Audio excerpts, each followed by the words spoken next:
भगवान की। बैठ जाओ सभी लोग। हम अभी पदयात्रा की मीटिंग में व्यस्त थे, इसलिए दरबार नहीं लगा, न आ पाए। हम प्रसाद पा ले यही कमरे में, फिर बैठ गए, फिर दरबार लगाया।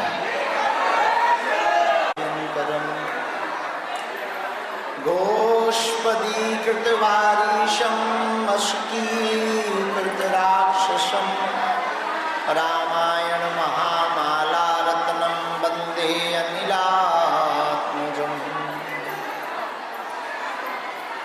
रामाय रामभद्राय रामचन्द्राय वेदसे रघुनाथाय नाथाय श्रीसीताय पतये नमः।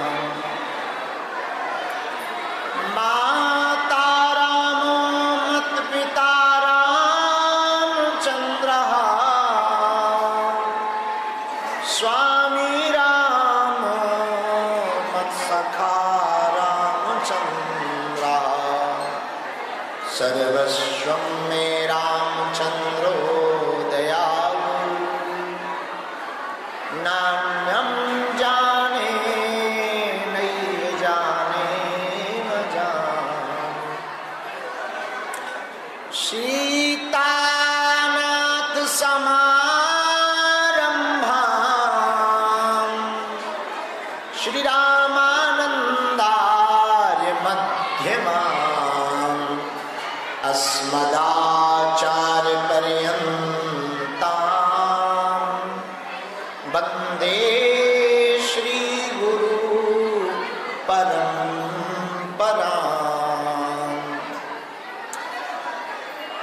मनोजवं मारुतितुल्यवेगं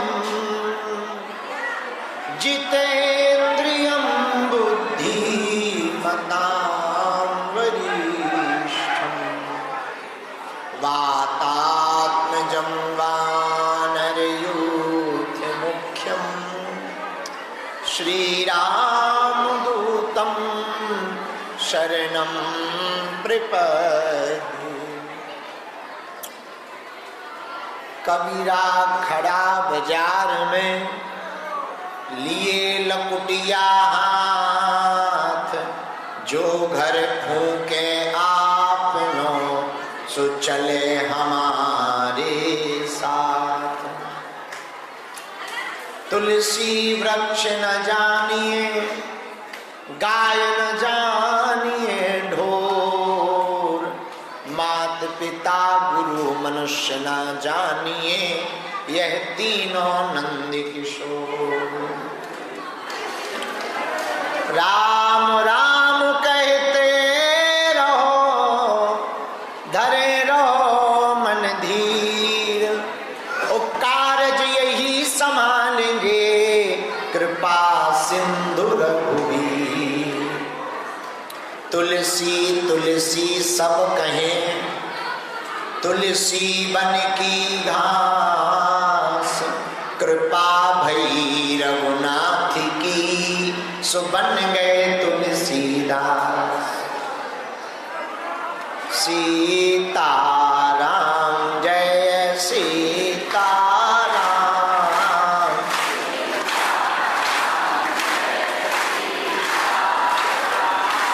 सीताराम जय सीताराम,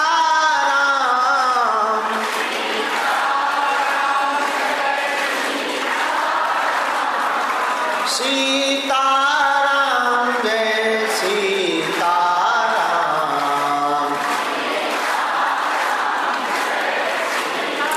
ताली बजाते हुए गाइए सीताराम जय सीताराम।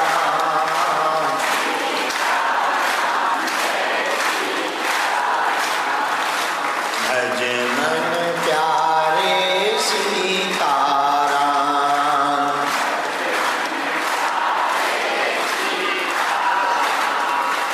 जानकी वल्लभ सीताराम,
पीछे वाले भी दोनों हाथ उठा के गाओ।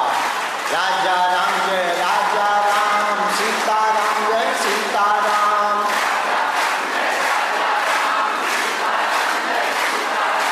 सीताराम जय सीताराम।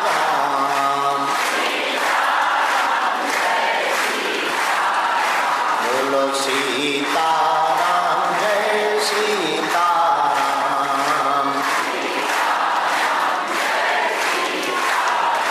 बोलो राजा राम जय राजा राम। हम तो बालाजी के बालाजी हमारे हैं।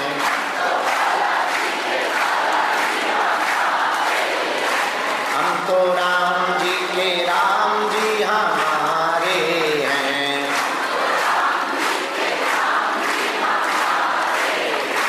हम तो गुरु जी के गुरु जी हमारे हैं।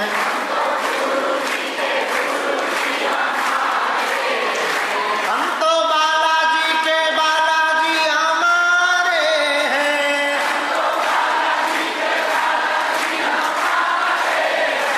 हम पर दया करो राम, हम पर कृपा करो राम।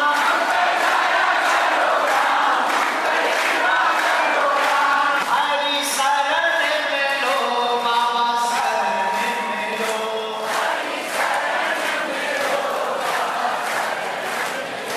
मेरी डूबती नैया पार करो।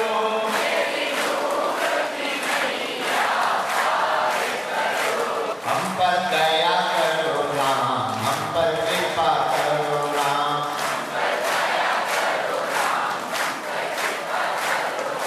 हम पर दया करो राम, हम पर कृपा करो राम।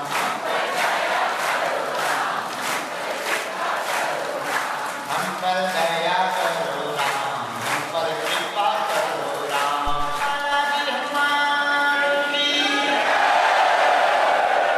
श्री सीताराम भगवान की, दादा गुरुजी महाराज की, दिव्य दरबार की, बागेश्वर धाम की दिव्य सत्ता की, अपने अपने गुरु गोविंद की, अपने अपने मताई बाप की। दोपहर में जो 12-1 बजे बैठ गए थे कि गुरुजी अब आएंगे मन ही मन में हमें गाली बक रहे थे उनकी। और हमारी जय को हम टाइम पे आ गए।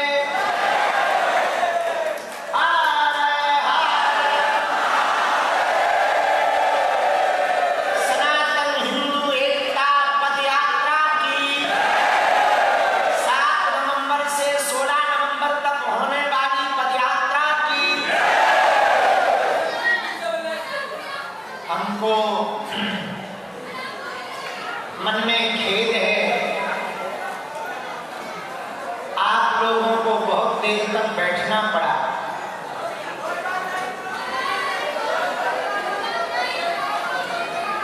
परंतु हम इसी हॉल के ऊपर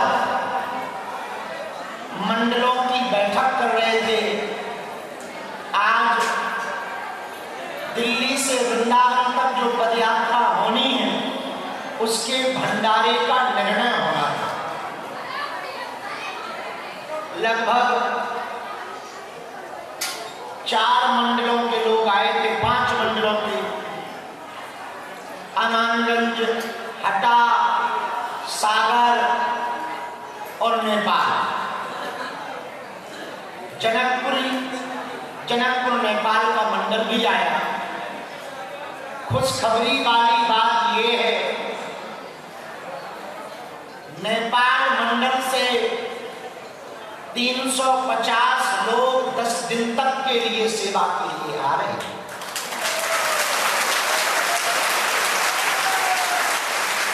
ये तो केवल जनकपुरी से आ रहे हैं। पूरे नेपाल से लगभग 2000 से 5000 श्रद्धालु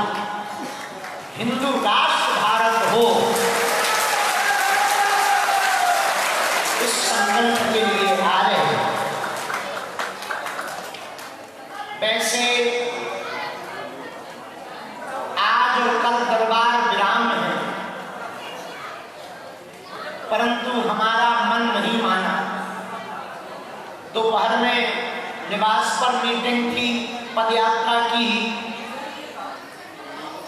और शाम को यहाँ थी। कल गुरुवार था तो कल हम मंदिर पे सेवा में रहेंगे, नियम था। परंतु जब हमने बरसात देखी, आप लोगों को बाहर घूमते देखा, तो हमसे रहा नहीं गया। हमने सोचा आराम तो हम बाद में कर लेंगे, भले ही 1 घंटा हॉल में बैठकर अर्जी लगाएं, पर अर्जी लगाएं।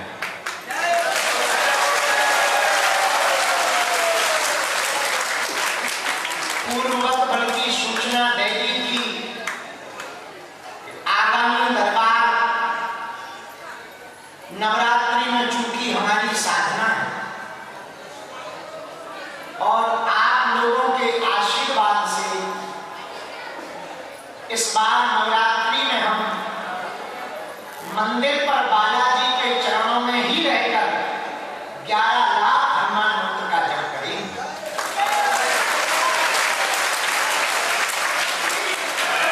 इस कारण से हमारा बाहर निकल पाना, सो पाना मुश्किल रहेगा,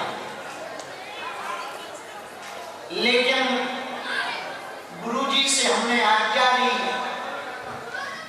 कि नवरात्रि में कुछ ना कुछ हमारे द्वारा तो सेवा हो। तो गुरुजी ने हमें आज्ञा दी, सन्यासी बाबा ने, प्रतिदिन शाम को 7 बजे से 8 बजे तक बाहर निकलने की छूट दी और 1-1 घंटा तक देवी चरित्र सुनाने की आज्ञा दी। जहां आप लोग अन्नपूर्णा प्रसाद पा रहे हो, अभी उसी हॉल में हम बैठकर रोज शाम को 1 घंटे तक देवी चरित्र सुनाएंगे। जो लोग घर चले जाएंगे उन लोगों को प्रतिदिन शाम को 7 बजे से 8 बजे तक YouTube चैनल पर इस कथा का प्रसारण किया है।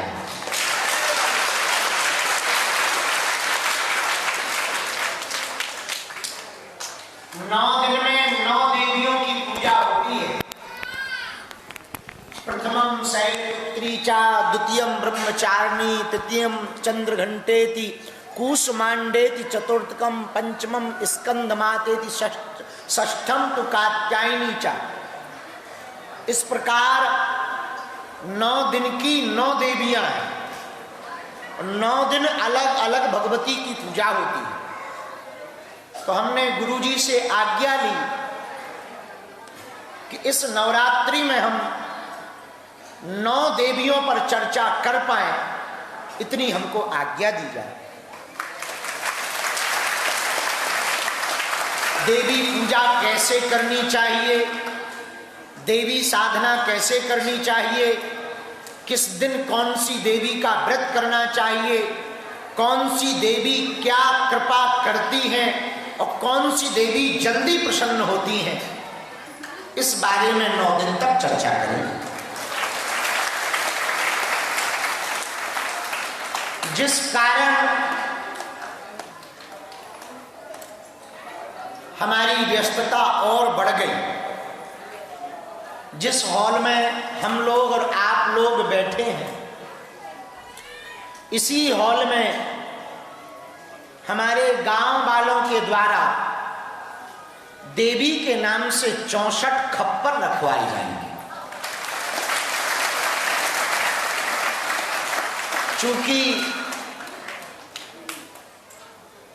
विशेष आज्ञा गुरुदेवों की होगी तो ठीक है, वरना 9 दिनों तक वाहन पर बैठना हमारे लिए वर्जित रहेगा, इसलिए कथा पंडाल तक पैदल जाना बड़ा मुश्किल होगा।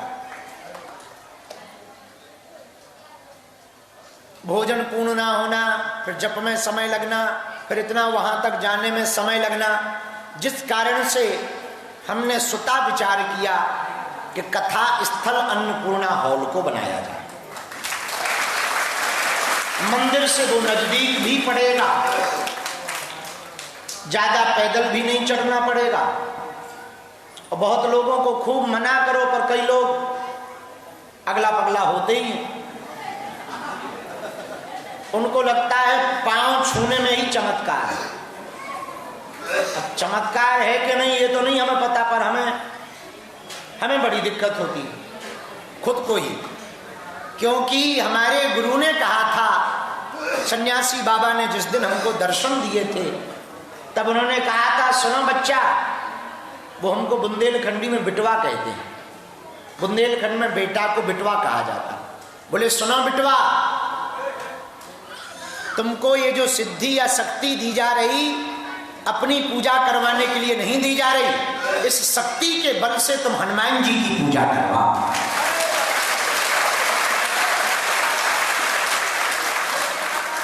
इसलिए हमको बहुत कष्ट होता है, बहुत कष्ट होता है जब कोई हमें प्रणाम करता है, प्रसन्नता नहीं होती। इसीलिए अन्नपूर्णा हॉल में 9 दिन तक हम चर्चा करेंगे। 21 तारीख को कलश रात्रि काल में स्थापना की तैयारी की जाएगी। आगामी 7 नवंबर से 16 नवंबर तक दिल्ली से वृंदावन तक भारत को हिंदू राष्ट्र बनाने के लिए हम फिर से पदयात्रा कर रहे हैं। एक बात कहें, हम लोग जिस स्थान पर बैठे हैं ये कोई साधारण भूमि नहीं है। कली काल में, कलयुग में हनुमान जी महाराज की प्रत्यक्ष लीलामय भूमि है बागेश्वर धाम, जहां हनुमान जी विशेष रूप से कृपा कर रहे। एक दिन हमारे मन में पिछली साल विचार आया था कि बहुत से धाम हैं, हनुमान जी हमको ही क्यों रगड़ा मार रहे, लाखों लोग हैं उनके भगत, हमको ही इतना रगड़ा क्यों मार रहे हैं। तब हमारे मन में एक जवाब आया कि सुनो पंडित जी,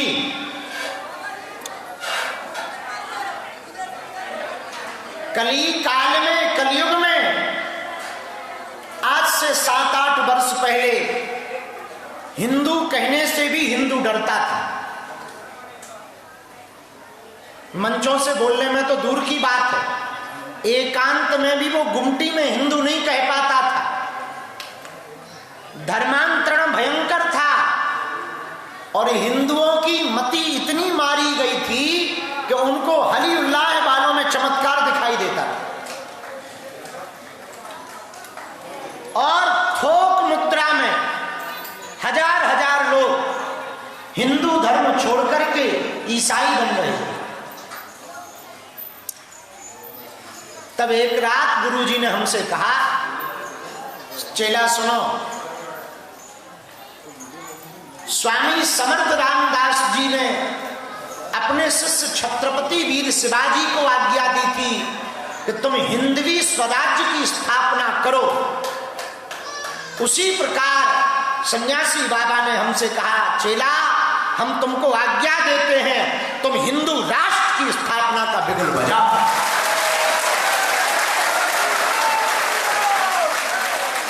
तो हमने अपने गुरुजी से कहा कि हम तो अकेले हैं, कोई साथ है नहीं, हमारे साथ में कोई बुद्धिमान भी नहीं है, बड़े लफड़े होंगे, दूसरे मजहब के लोग बहुत आक्रमण करेंगे, मीडिया वाले परेशान करेंगे, हमारे हिंदू ही कुछ पढ़े लिखे हमारा विरोध करेंगे, क्या हम जी पाएंगे? तब गुरुजी ने ललकार कर कहा कि जिसके माथ पर बजरंगबली का हाथ हो उसे ऐसा विचार करना बेकार। धिक्कार है जो इस प्रकार के विचार को करे।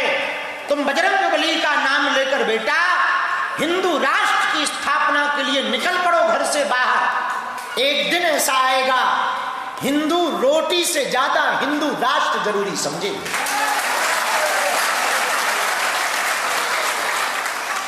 जब हमने ये बात प्रारंभ की तो बहुत लोगों को मिर्ची लगी, हमारे ही अपने लोगों ने हमारा विरोध किया, बड़े बड़े मठाधीशों ने गालियां बकी।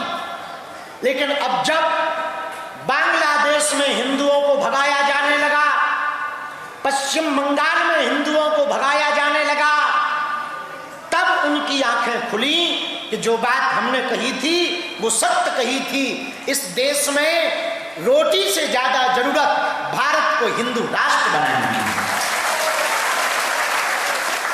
रोटी नहीं खाओगे तो भूखे ही मरोगे, लेकिन यदि हिंदू राष्ट्र नहीं बनाओगे तो बेटी भी मुसलमान हो जाएगी या चर्च में चली जाएगी और तुम भी किसी काम के नहीं बचोगे।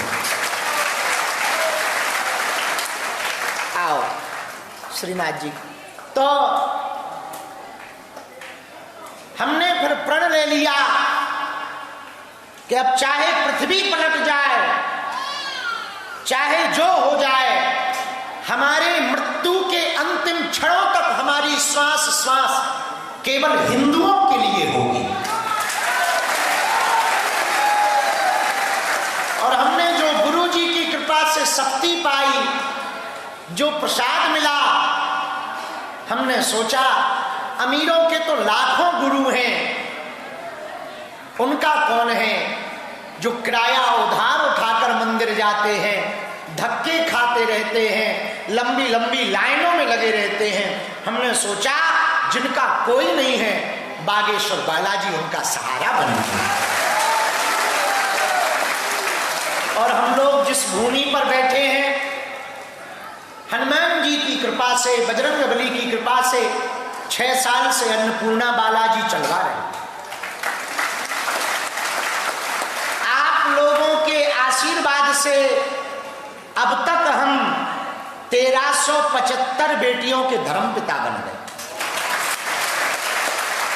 इस साल 2026 में 15 फरवरी को फिर से 300 बेटियों का विवाह है, तो 1675 बेटियों के धर्मपिता हो जाएंगे। और बालाजी की कृपा से अनवरत हम प्रयत्न कर रहे हैं, पद यात्राओं के माध्यम से,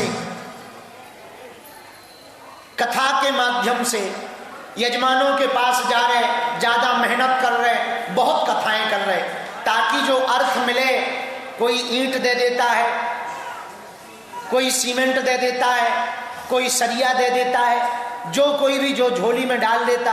इनके यहाँ गए तो इन्होंने हमको क्रेशर से गिट्टी दे दी। तो हमने सोचा भगवान की कृपा है ही है, मंदिर बना के मरे तो क्या खाक मरे। मंदिर तो देश में बहुत हैं और बालाजी तो बैठे ही हैं मंदिर में। हम इस क्षेत्र में कोई अस्पताल नहीं है, हम अस्पताल बनाकर मरेंगे। और देश में, पूरी दुनिया में 2 ही प्रार्थना के घर हैं। कितने? 2। एक मंदिर, एक अस्पताल। मंदिरों में तो प्रार्थना बहुत बार झूठी होती है, दिखावा की होती है, लेकिन अस्पताल में जब कोई अपना जिंदगी और मौत के बीच लड़ रहा होता ना, तब जो प्रार्थना दीवालों से होती है वो दिल से होती है। तो हमने सोचा अपने धाम पर दोनों प्रार्थना केंद्र होने चाहिए।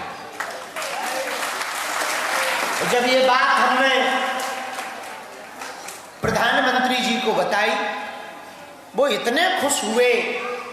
अमेरिका जा रहे थे, हमें आज भी याद है, अगले दिन उनको अमेरिका जाना था। माननीय श्री नरेंद्र मोदी जी, उनका आज जन्मदिन भी। आज वो 75 वर्ष के हो गए हैं। तो जब हम रात्रि काल में उनके पास बैठे, उनके ही निवास पर, और हमने कहा कि हमारा उद्देश्य है, भारत में अस्पतालों में मंदिर तो बहुत हैं, हम मंदिर में अस्पताल देखना चाहते हैं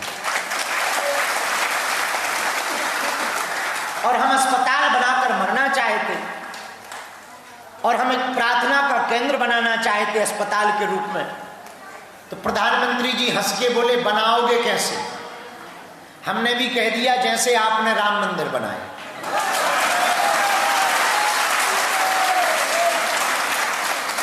बोले मतलब? हमने कहा पूरे देश का चंदा राम मंदिर में लगा, हम अपने पूरे चेलों से एक एक ईंट लेकर के अस्पताल में लगवाएंगे। उससे अस्पताल भी जल्दी बन जाएगा, सबका पुण्य का काम हो जाएगा, सबकी एक एक ईंट लग जाएगी। तो जब भी वो धाम आएंगे, अस्पताल को देखकर कहेंगे हमारी भी एक ईंट इसमें लगी है। और उस एक एक ईंट के भरोसे से भव्य 100 बेड का प्रारंभ में, 350 बेड का अंत में, पूरा अस्पताल जब नवनिर्मित होगा, हजारों लोगों को इलाज मिलेगा, तब वहां से जो जीवन बच करके जाएगा, उसका पुण्य उस ईंट के माध्यम से उनको भी प्राप्त होगा। तो प्रधानमंत्री जी बोले हम ईंट नहीं दे पाएंगे, लेकिन हम खुद आ जाएंगे। हमने कहा ये ईंट नहीं, ये पूरी बिल्डिंग ही हो गई। और 10 दिन बाद ही उन्होंने हमने तो इसलिए उनको बताया था, सही सही बताएं, झूठ नहीं कह रहे, हम कभी झूठ तो बोलते नहीं, फिर अब क्या बोलेंगे बुढ़ापे में। तो हमने तो उनको इसलिए बताया था कि हम उनको बता देंगे तो वो मध्य प्रदेश के मुख्यमंत्री को फोन लगा देंगे, तो मुख्यमंत्री थोड़ा अपनी इज्जत करने लगेगा, 2-4 बार वो आ जाएगा, अस्पताल बन जाएगा। लेकिन जब वही बोले कि हम आ रहे, हमको बहुत प्रसन्नता हुई।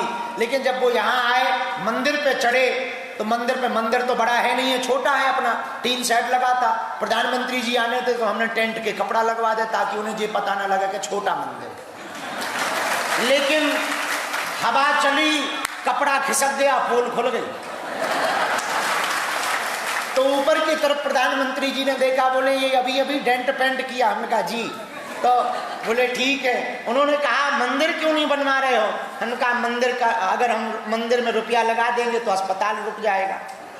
उन्होंने तुरंत बालाजी के जब दर्शन किए, लगभग 40 मिनट तक बालाजी के सामने रहे।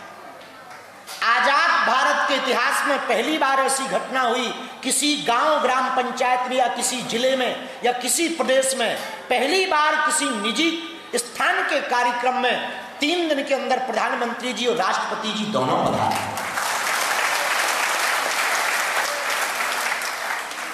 उन्होंने बालाजी के जब दर्शन किए तो वो इतने गदगद भये बालाजी को देखकर। कलयुग में हनुमान जी 3 जगह बालाजी के रूप में बैठे हैं, सालासर बालाजी, मेहंदीपुर बालाजी और बागेश्वर बालाजी। और सुनो, मेहंदीपुर में जो बालाजी हैं वो बूढ़े बालाजी, सालासर में जो बालाजी हैं वो जवान बालाजी, लेकिन बागेश्वर में जो बालाजी हैं वो बाल रूप में बालाजी। आप तीनों जगह के चित्र देख लेना।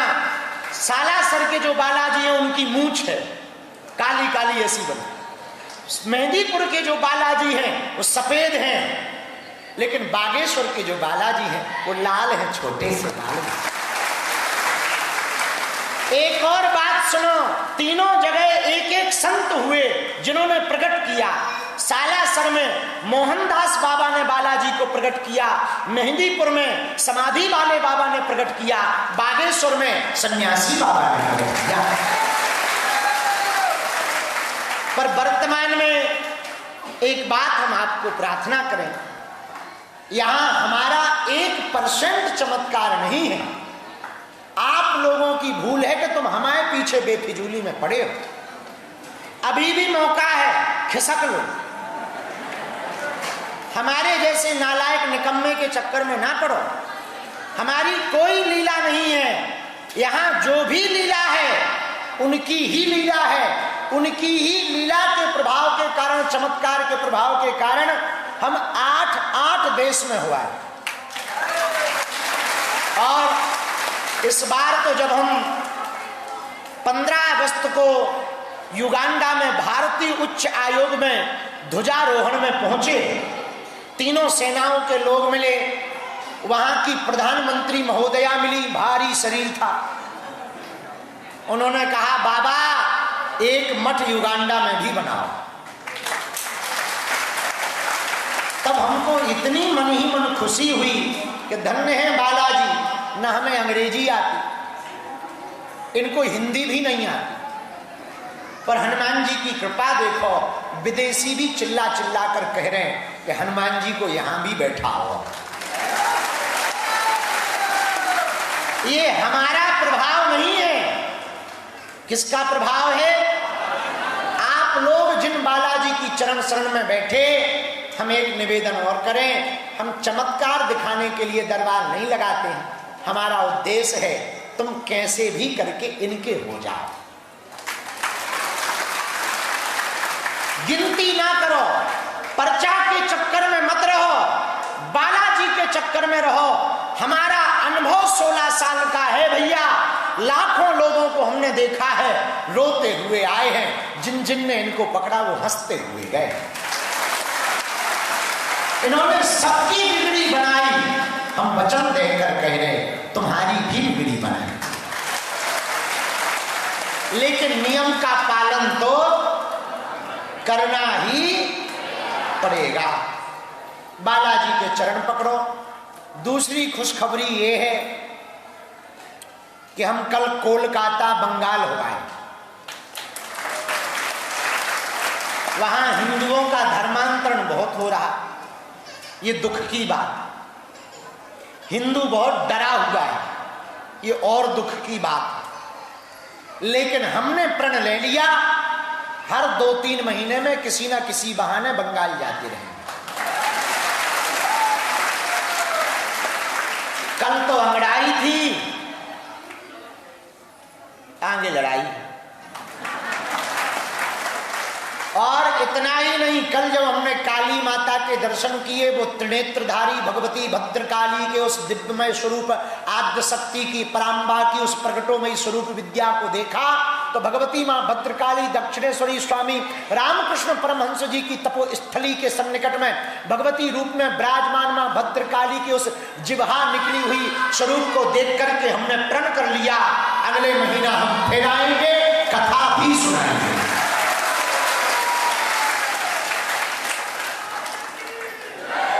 भगवती भद्रकाली खूब खुश भई कल, चाहे हमें लगा हो और चाहे स्वयं हुई हो। या तो वो खुश भई हैं या फिर हमारा भ्रम है। कल हम गए, बहुत अच्छे दर्शन हुए, और अगले महीना पश्चिम बंगाल में कोलकाता में ही हम कथा करने जा रहे हैं। हमें आशीर्वाद दो कि ये सब निर्विघ्न हो जाएं, क्योंकि सांप के बिल में हाथ डालने जैसा है। पदयात्रा भी इस बार बहुत लंबी है। इस बार की पदयात्रा बहुत चुनौती पूर्वक है। 10 दिन तक पैदल चलना है। 150 किलोमीटर की यात्रा है। 3 प्रदेश हैं, दिल्ली, हरियाणा, उत्तर प्रदेश। लगभग 20,000 से 50,000 लोग साथ जा रहे। उनकी व्यवस्था, गद्दा लेना, कंबल खरीदना। आज ही नेपाल वाले ऊपर बैठे थे तो मीटिंग में निर्णय हो रहे थे 10,000 तो गद्दा खरीदे, वही में कर जाओ होगा आगे को लोग। बसों को बुक करना, ट्रकों को बुक करना, डीजे लेना। एक एक जगह 3-3 लाख वर्ग स्क्वायर फीट का टेंट लग रहा, उसका अलग झंझट। हमें लग रहा है इस बार तो हमारी किडनी लीवर बिक जाएंगी। तो तो उन सब की व्यवस्था में हम दिन रात लगे हैं, बहुत लोग सहयोग भी कर रहे हैं। पर इस बार की पदयात्रा पूरे देश की स्थिति बदलेगी। किसी ने हमसे कहा कि आप वृंदावन से दिल्ली क्यों नहीं जा रहे, दिल्ली से वृंदावन क्यों जा रहे? हमने कहा नेताओं की तरफ क्या खाक मुंह लेके जाएं? नेताओं की तरफ तो पीठ करेंगे, मुख तो बांके बिहारी की तरफ करेंगे।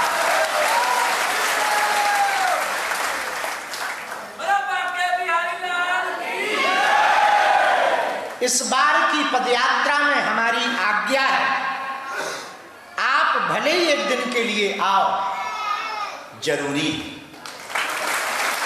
पूछो क्यों? एक तो तुम्हें बांके बिहारी के दर्शन होंगे, दूसरा ब्रजरज तुम्हारे ऊपर पड़ेगी, तीसरा ब्रज के सब संत पदयात्रा में आ रहे। पूज्य बरसाने वाले विनोद बाबा जी भी पहुंच रहे हैं, पूज्य गुरुदेव भगवान भी पहुंच रहे हैं, पूज्य मलुक पीठ वाले महाराज जी भी पहुंच रहे हैं, पूज्य गीता मनीषी जी महाराज जी भी पहुंच रहे हैं। और अभी हमको काशी में भजनानंदी महात्मा ब्रज के पूज्य प्रेमानंद बाबा का परिकर भी मिला, उनके साथ भी हमारा संवाद हुआ। बहुत सरल है वो, उनको भी आमंत्रित करेंगे। सब संत हमको भरोसा है आशीर्वाद देंगे। आपको इस पदयात्रा में बहुत आनंद आएगा। दूसरी बात, कभी भारत हिंदू राष्ट्र बनेगा तो आपके भी नाती पोते कह पाएंगे कि हमारे भी दादा दादी जी यात्रा में गए थे। जैसे आजादी के लिए हम लोग करते ना कि फलाने के दादाजी गए थे तब अंग्रेज भागे थे, ऐसे ही ये आजादी की ही लड़ाई है।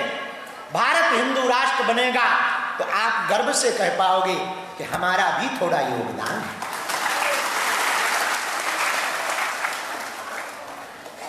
इसलिए आपका पदयात्रा में आना, इस तरफ आ जाओ बेटा। अमेरिका वाली हो कि लंदन वाली हो? ये तो ऑस्ट्रेलिया का है? कहाँ का है ये ध्वज? ऑस्ट्रेलिया। उधर आ जाए। अर्जी भी लगाए दे रहे माता, तो जल्दी जाने का भगवती, जगत जननी तोरी फ्लाइट छूट रही का? ठीक है, लगा रहे हैं।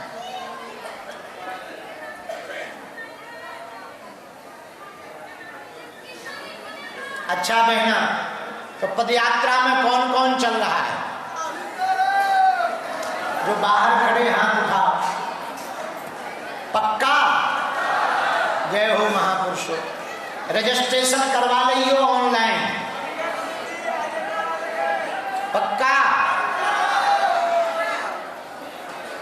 आप सब जरूर पदयात्रा में आइयो।